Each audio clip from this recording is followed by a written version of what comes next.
Актаныш районында безнең барыбер нигездә күпчелек татарлар яши торган төбәк, 98% татарлар яши.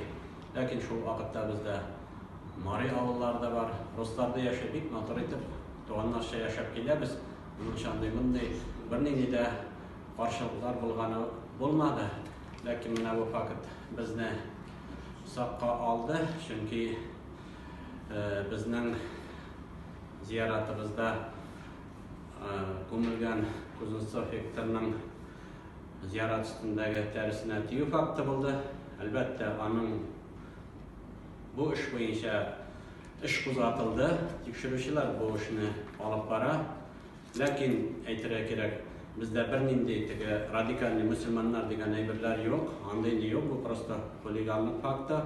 Мин инде үзем туганнары белән аралаштым.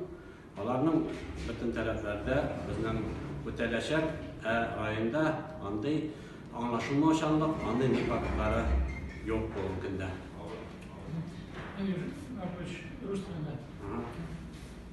Актамырский район, Актамырском районе в основном проживают татары, 98% татары. Но есть и марийский населенный пункт, и русские, и жители других национальностей. Всегда мы жили очень дружно, никаких у нас радикально настроенных мусульманов нет и не проживает. Но тот факт нас насторожил, это мы считаем хулиганство. По этому факту возбуждено уголовное дело. Органы работают. Я сам лично переговариваю с родителями. Все требования их будут выполнены. Спасибо. Benim ismim Alona Nizamova.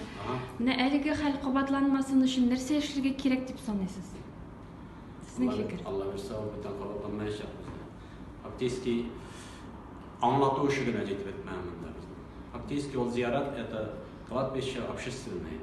Там у нас есть и русские, и татары.